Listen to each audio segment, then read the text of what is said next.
Good morning and welcome to Rising. Yesterday, at least 19 children and 2 adults were shot and killed at an elementary school in Uvalde, Texas. This after an 18-year-old gunman opened fire on the school where children in just 2nd, 3rd, and 4th grade were taught. With officials confirming this morning that all 19 children were killed in the same 4th grade classroom. Texas Department of Public Safety Sergeant Eric Estrada told CNN that the alleged shooter, identified by Texas officials as Salvador Ramos, shot his grandmother and then drove to and crashed his car near the school.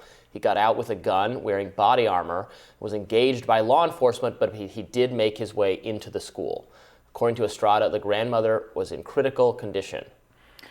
According to DHS, Border Patrol agents exchanged gunfire with Ramos upon entering the building. Risking their lives, these Border Patrol agents and other officers put themselves between the shooter and children on the scene to draw the shooter's attention away from potential victims and save lives, they said. And ultimately, Ramos was killed at the scene. Yesterday's tragic events is the 2nd deadliest shooting in U.S. history. This comes after Sandy Hook Elementary, where 26 were killed, and Parkland High School, where 17 were killed. Just terrible tragedy. Obviously something that happens more frequently here than other places. Something that gets discussed in the news a lot. Our seeming inability to get this problem under control. We were talking about a mass shooting just a few days ago. Yeah, I struggle with the word inability because it suggests to me an effort to try. And I think after a number of these events, where nothing changes, where legislation goes nowhere because there is a dependable cohort in Congress that is never going to vote for any kind of gun legislation, no matter how popular it is, no matter how many conservatives and people across the board understand that a certain degree of change needs to happen. No matter how hands-off Democrats are about the Second Amendment as a whole, no matter how much the laws are tailored to specific kinds of ammunition or specific guns or background checks, it doesn't seem to go anywhere. And I think that part of the dispirited tone that's emerged around this event is because not just the underlying tragedy, of course, but because there is this sense of futility hanging in the air where there is this almost acquiescence to the reality that there's no political will to do anything different. And we're right now in the holding pattern phase because we know who the shooter is, but we don't know enough about him. So everyone is kind of holding their breath for how the narrative will be set.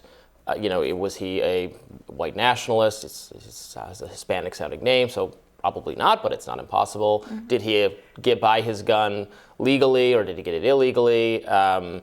What extremist content was he involved in? Were there warning signs? Was he known to law enforcement, as it has been the case, actually, in some of these previous shootings? In the supermarket shooting, that was actually a person who was known to law enforcement, just fell through the cracks. Very frustrating terminology. So we're kind of obviously everyone is very angry about this, and the people will be angry about the gun aspect of it. But then there are other sort of circuits that fire depending on. If he was an Islamic extremist, probably not. But if he was, that would animate a different group. If he was an illegal immigrant, that would animate a different group of people. If he was, and so on and so forth. Yeah, at the end of the day, when you look at the gestalt of these things happening in this country, this is our 27th this year, and it's not even halfway through the year compared to numbers in other countries that are closer to, 0. It comes to a point where even if there are particulars of any given case, which you can hook an excuse on, you can't look at the totality of these events and say that there's not something specific about what's going on in America that needs to be addressed. And even if you took all of the different rationales that get put out there, even if you think it's mental health, and some people argue that mental health is brought up as a way to exculpate the gun lobbies and those interests. But even if you think it's mental health, what is being done to make American mental health care better? Mm-hmm. Are we going to extend mental health care to all through a Medicare for All style program? No? Then are you bringing up good mental health in good faith? If you think it's enforcing our current gun laws, what are the failures, what's at the root of our failures to do that right now? Does it have something to do with something like the fact that 40% of police officers are involved in domestic violence disputes and themselves have an ongoing rage issue that maybe could be addressed culturally or through some of these mental health actions? The problem is I'm open to there being a cluster of causes that result in these sorts of events. But the only solutions that seem to be credibly supported by at least the more far-right conservative elected officials in this country are those that entirely put the onus on individuals to armor up, send the kids to school with bulletproof backpacks, put more people with guns in schools, metal detectors, and basically turn the entire country into a carceral state. And I don't know how a group that focuses so much on the idea of individual freedom can want to create a society where freedom is so impinged for the most vulnerable of us in that way. Well, look, I am not broadly particularly impressed with the conservative solutions that are offered. We need more school resource officers. Well, the school resource officers didn't do anything in the Parkland shooting. They hid as this whole thing happened. And in fact, I know that introducing more school resource officers, even if it would, in the 1 in a million case where there's a school shooting and they would actually interfere and stop it, you have to weigh that against all the times where just bringing extra disciplinary measures into the school is bad for students. In the top supermarket, there was a guard. He had a gun. They exchanged fire. He tried his best, but the shooter was wearing armor. Right, and the metal detector. School already feels like prison enough to some students in some ways. Making it more so doesn't seem bothers me on libertarian grounds. That said, I am also not particularly impressed, and maybe we'll talk about this at greater length in your radar, with the, look, I am a reasonable person. I will hear out whatever gun control policy or background check or whatever it is going to be. I will hear it out. We can discuss whether we think it would significantly reduce violence in some way. I am not very persuaded that, given the reality that we have so many guns in our country already, like more guns than people. Yes, 120 guns. So many guns. If there was a policy to wave a magic wand and make those guns disappear, I absolutely agree. We would have less gun death. Well, Australia we would be a less did that, violent. right? Australia was another country that didn't have as many guns as us, but in the grand scheme of things, comparable, because nobody has as many guns as us. They had one of these horrific shootings, and their public policy response was to do a gun buyback program, and they haven't had these kinds of events since then. And you can decide that your commitment to the free proliferation without constraint of guns is worth the death of all of these kids and all of these elderly people that were just killed in the grocery store and all of these other kinds of things. But you just kind of got to own that that's where your moral position is. And people aren't doing that really explicitly, because I think the public blowback to folks who would state outright that this abstract right, which I understand is important, as a Black American, I understand the importance of the Second Amendment and why you would have a really meaningful distrust of the state and want to be able to protect yourself. At the same time, there's no other unrestrained rights in those kinds of ways. We talk all the time about the constraints on speech that exist lawfully under the law, whether it's we're talking about slander and libel laws and those kinds of things. But there's very few. Actually, it's incredibly similar. There's very few restrictions on speech. Very few restrictions on guns. They just passed all of these restrictions on being able to protest at Supreme Court Justice's house. There's all kinds of appetite for restrictions when it affects and offends the elites and the wealthy. I'm sorry, that tends to be the way that goes. It's not an appetite for me. But when you are a child in a low-income environment, the way that just happened in Texas, when you are a grocery shopper in a low-income environment, the way that just happened in Buffalo, it seems to me that there's a pattern of rights for me and not for you. And we can infringe upon these fundamental principles in limited ways when it protects the affluent and not when it protects literal children and elderly people trying to buy, groceries or cakes for their 3-year-old child. Of reclaiming, of disarming, of collecting the guns that are unlicensed, that are in the possessions of people who actually under the law currently should not have them, they're felons, etc., seems daunting. It seems likely to involve actually a vast increase of encounters between law enforcement and people engaged in antisocial or quasi-criminal or are rightly distrustful of law enforcement. I think there would be tons more of those kinds of clashes that cause us all as a society to say no, we don't want our police to be doing this, and it would be very unfeasible to collect guns from people in that way. I agree to some extent, and it's got me thinking about why it is that in this country, not just that we have so many guns, but that there's such an appetite for so many guns. And this gets us back to some of these cultural conversations people have been having about, what is it about America and Americans that makes us feel so hostile to each other and having such a lack of a sense of the community? What makes all of these shooters who are often, young, disaffected men feel so isolated and disaffected? What is going on in our society, whether it's some combination of mental health and economic precarity and a feeling of a lack of opportunity, outright courting in some instances by white national groups who are exploiting those kinds of feelings, the long history of race being used to divide people up and to blame for the problems that are caused by elites in this country. Are we ever going to get to a point where we solve these issues without addressing that broader underlying issue?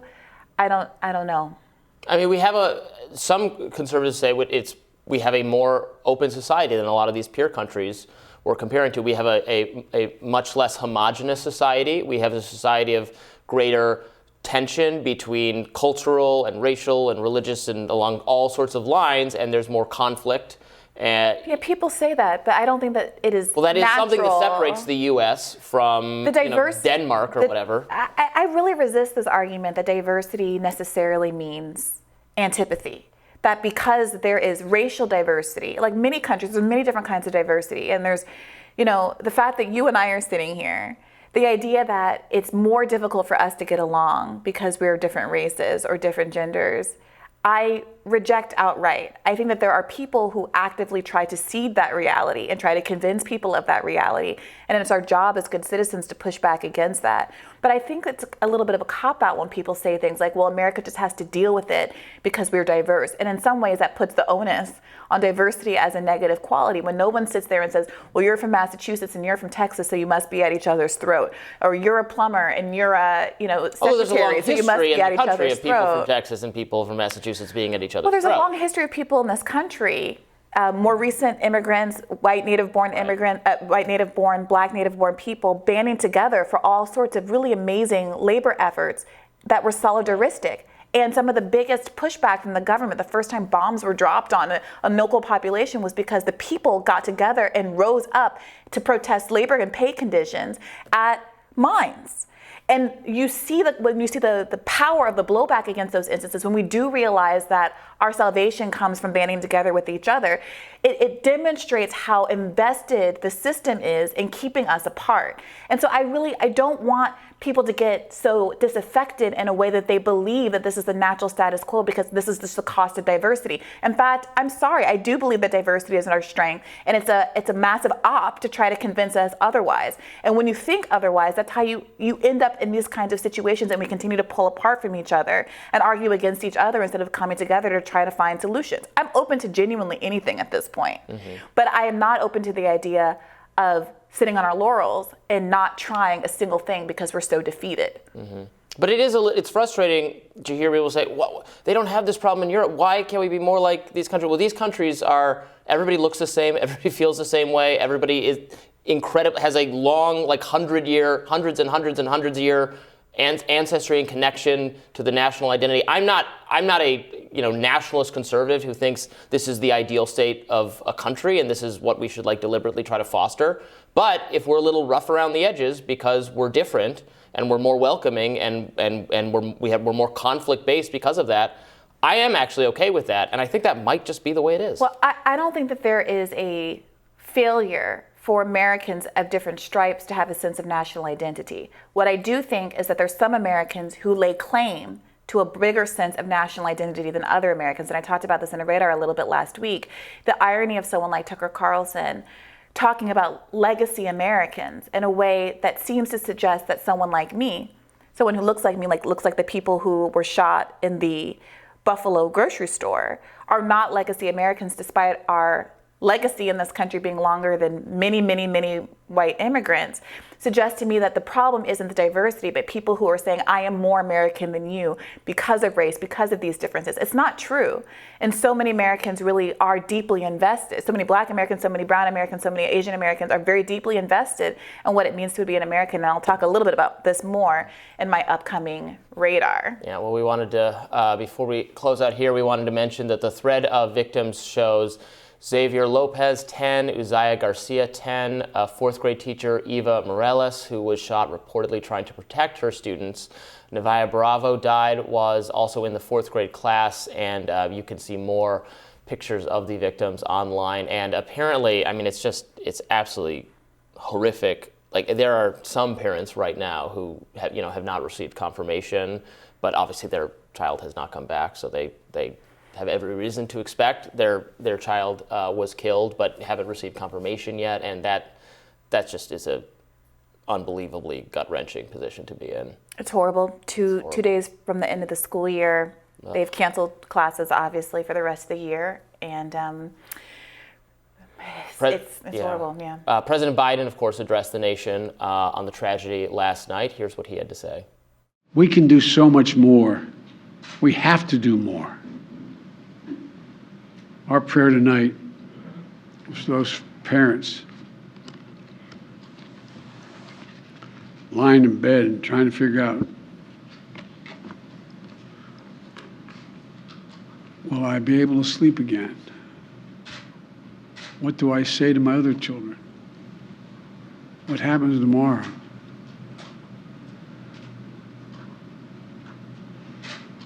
May God bless the loss of innocent life on this sad day.